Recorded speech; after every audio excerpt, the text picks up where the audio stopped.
It took this long before Hololive realized the untapped potential of franchising into a gacha game to capitalize on its lucrative fanbase. So, Hololive Dreams has arrived to prove itself.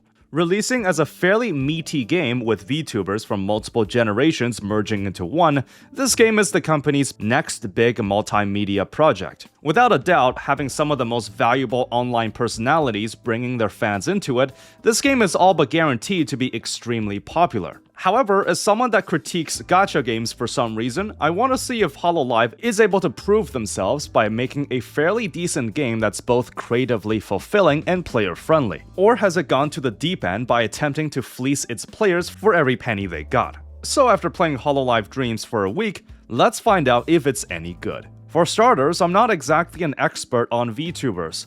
I know a thing or two about how they work, and even then, Hololive is not the only VTuber agency on the market, and different ones may deviate in how they operate. Still, they're one of the largest organizations around, and it finally dawned on them to try their hand at making a gacha game to put all the VTubers they published into a single universe for players to collect. Before that, this video is sponsored by Path to Nowhere, a real-time strategy RPG set in a dark metropolis with an extremely unique art style. I play the game myself from time to time and have reviewed it in the past. As of August 7, the game is releasing its next major patch, Pale Blue Firmament, which adds 2 new main chapter campaigns, 3 new characters, and a lot of free stuff for all players. You play as the chief of Minos Bureau of Crisis Control, wielding the unique talent to command powerful individuals with extraordinary abilities called Sinners, as you explore the restricted zones of this city and search for the mysterious source of the world's corruption. It's fully voice acted with seasoned actors, and one of the few gacha games I play with the English voiceovers. The main draw with Path to Nowhere's gameplay is that it tends to feel more dynamic than the typical tower defense game, as you can freely move the units around the battlefield. Of course, units that have a huge range or prove their use without needing to be moved are especially valuable, such as the case with the new support character Celine and the magic damage dealer Isomer. Both will undoubtedly be top performers. Aside from eased story restrictions allowing new players to get caught up, the game will also be giving out a minimum of 24 free pulls, an S-rank selector, the SR character Pixel, bonus material drops, and level skips allowing a sinner to go straight to level 70. The game also boasts having some insanely detailed skins, which allows its unique art style to shine even more. Download and experience the game with the link below. Thank you again to Path to Nowhere for sponsoring this video. The premise of the game is very simple. The VTuber gang discover an island where they can perform live concerts and do fun things together, so they go do it. You'll pick from the subcategory of the Hololive playable avatar, as well as the first 5-star card will be that of your selection.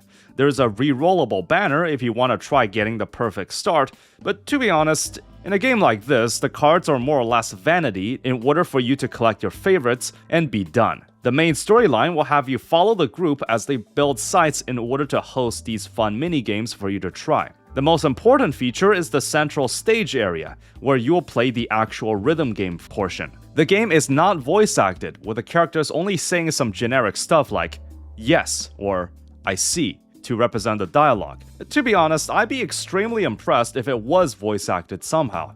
But the more I think about it, that would just be way too tall of an order. Who's to say that they can hire the original actors back to voice the characters, and how close of an impression they can get? Anyways, as you can see, the in-game characters use their original rigging animations, which I thought was kind of fascinating since it technically isn't live 2D, but they found a way to animate them in their own way.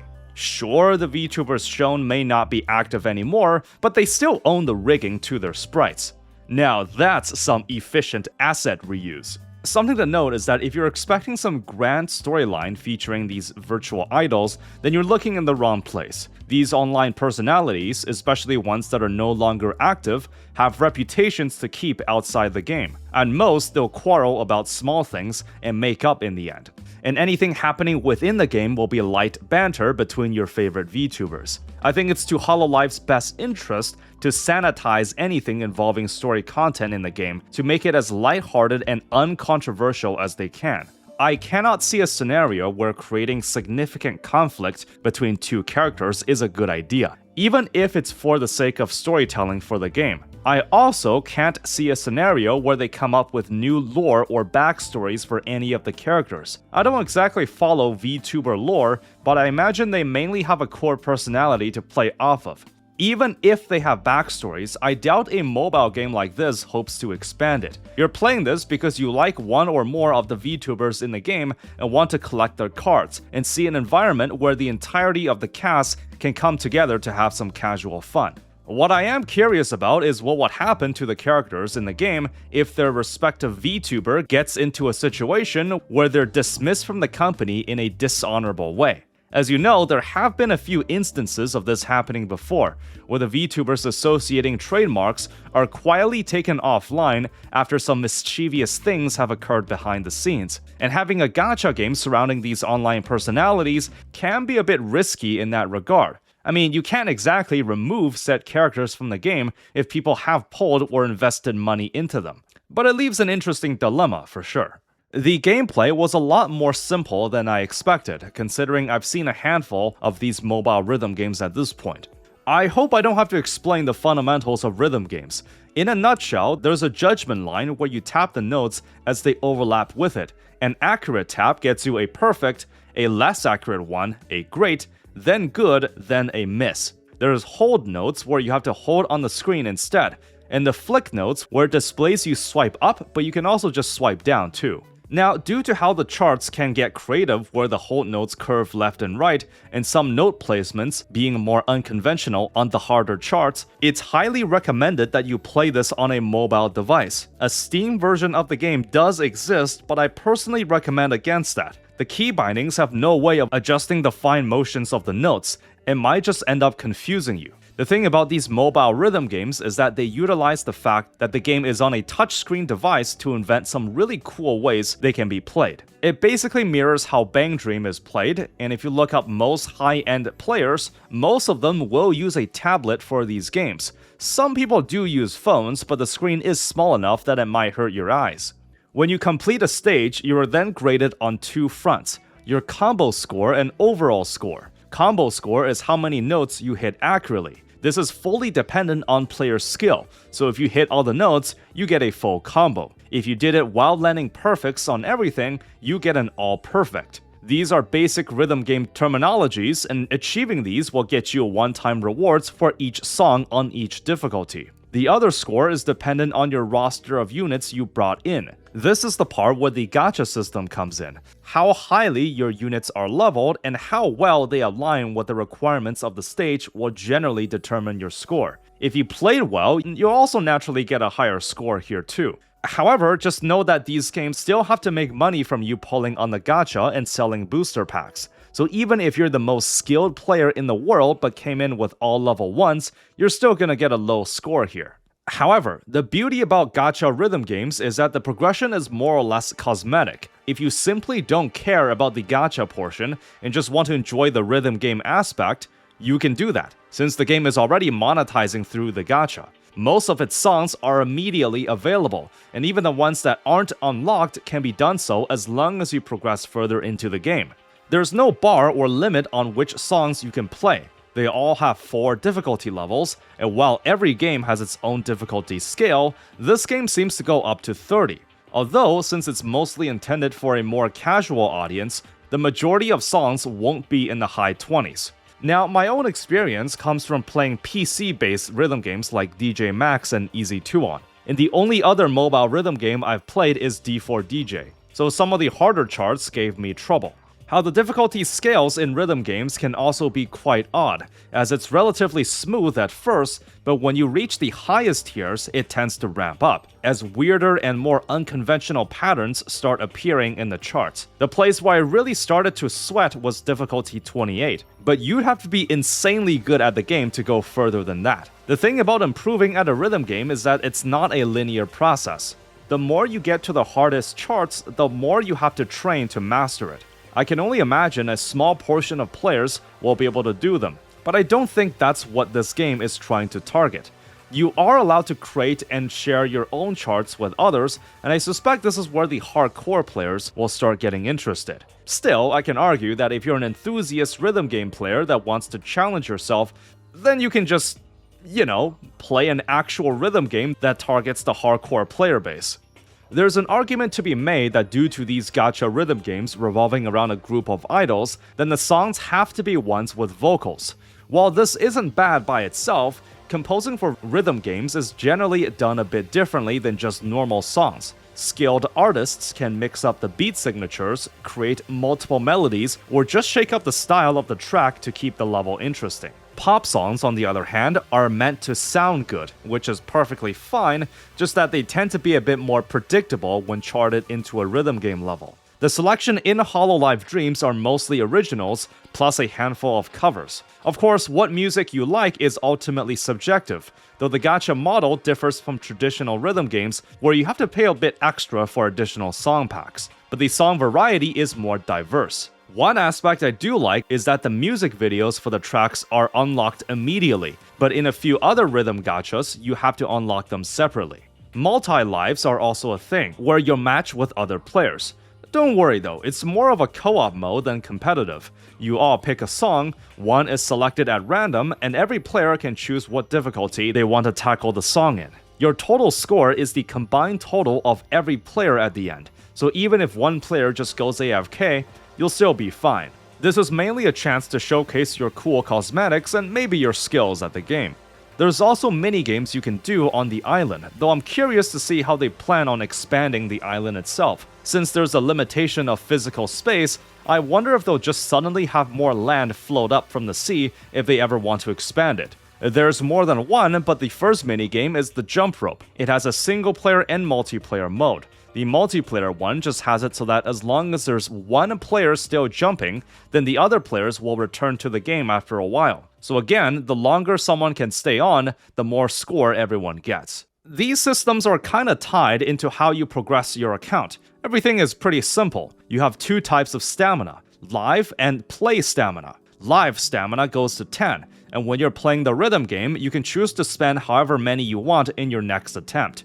If you're strapped for time, then just cash in all 10 points and play one song. If you want to balance it out, then spend 2 so you can play 5 songs for that session. If you don't want to do that even, then the game has auto tickets where a song will just be autoed for you, claiming your rewards, but obviously not registering your actual combo score. Just to note that even if you have no stamina left, you're still allowed to play, and even get achievements for full comboing. Just that you don't get the usual level up mats compared to when you do spend stamina. Every song will favor certain traits and Hololive members, so if you want to maximize your overall score, you'll probably want to level up multiple lineups. In case you're also wondering, the chance you'll get an S rank for your overall score is unlikely unless you whale. Even if you got an all perfect, the game has to find ways to nudge people to whale on the game a bit. So if the average player can just get S ranks, then there isn't much point to the gacha system. This is the price you pay for when playing a gacha rhythm game. But again, if you don't care about that and just want to master every song with your combo score, you can absolutely still do that,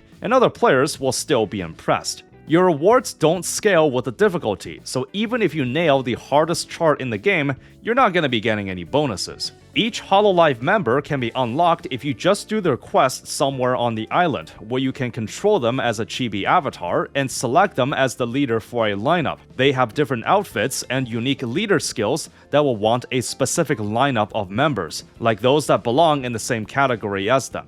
In terms of the other units, you can level them with XP, though 5 stars will get a higher level cap by default, so you generally want to use only those if you want a higher score. And if you pull a duplicate, you can raise their stats more and get more passive abilities. Again, unless the conditions are extremely specific, it's unlikely you'll get S ranks unless you have an extremely built up roster, possibly also pulling some duplicate upgrades. There's also these memory cards that are unlocked just for playing the game. These can be tagged onto your leader, which will light up certain upgrade nodes that the card's position is relative to. You can unlock these leader skills with another crystal currency, and a token specific to that character. How you get said material is by just performing certain feats as that leader. So in a way, it will naturally progress as you set your favorite VTuber as the leader. That's basically it in terms of making your lineups stronger, But at a certain point in the story, you're also required to collect these building materials to build another structure to continue. These are obtained using play stamina instead. This goes up to 100, and you spend it by playing the minigames. If you choose the jump rope, then you're allowed to scale the amount spent up to 90. I'm not sure why they can't just let you spend all 100 at once, since I really can't see a scenario where you want to play this more than once a day. Maybe they just want to make it inconvenient enough so you're forced to spend more time with the game daily. Speaking of which, your daily mission is not some generic task, but rather a mini-story that takes you to someone on the island while you do an errand for them. It doesn't take long, but it is something active that you have to do. As you can see, they've made it as casual as possible. You can just come in every day to play some charts and then head off. The thing about these rhythm games is that you can make the gameplay as hard as you want it to be, but the main audience for the game will be the light casuals. For sure, I thought Hololive was going to capitalize on its branding to make the gacha system stingy, and that was my initial impression when heading into the game. Now, there are a lot of Hololive members, so a lot of the time, if there is a rate-up banner, then the rate-up chance will be split among them. The base rate for a 5-star character is 5%. Which appears on the higher end for now, but the rate up, at least if there's a single one, is 1%. So it's quite common to get a 5-star at all, just not so easy to get the one you want. The pity is a mileage system, so there's no second rate up guarantee, meaning it's possible to lose the rate up multiple times. Though, to be honest, this kind of system is quite normal for these mobile rhythm games. The units themselves usually don't have incredibly unique kits, but it's mainly their traits that you want in order to create a meta lineup to get S ranks. For example, in the current summer event, every one of the rate-ups in the gacha will get a score boost to nudge you to pull them in order to maximize your score. This might sound kinda bad as a regular gacha game, but again, this is also a rhythm game. You technically don't need to care about the gacha if you just want to test your skills and completely ignore the scoring. Alright, so what about the cash shop? Well, as you might expect, if you do plan to whale, you're in for a rough time, though I've seen some lower value packs that are more suited for casuals and light spenders. The most curious one was this, where you select an idol of your choice, and for a month, you get unique cosmetic items containing them, so you can show them off. I took a look, and it really looks like every one of them have slightly unique changes to the rhythm game UI and such. Much more affordable than whaling at the game, of course. There's also a premium track of the Battle Pass. In terms of an IP-based gacha game, I expected things to be much worse than this. But aside from the overpriced whale bait, all this isn't that bad. In case you're also wondering, you can't actually directly purchase songs. Instead, the token to do that has to be earned in-game, which is another aspect that surprised me. What are my overall thoughts about the game? To be truthful, if you want to get into a mobile rhythm game that's gacha focused, there are probably better options. But if you're a fan of an existing Hololive VTuber and don't mind playing charts that's more on the casual side, this game might just be good enough to try out.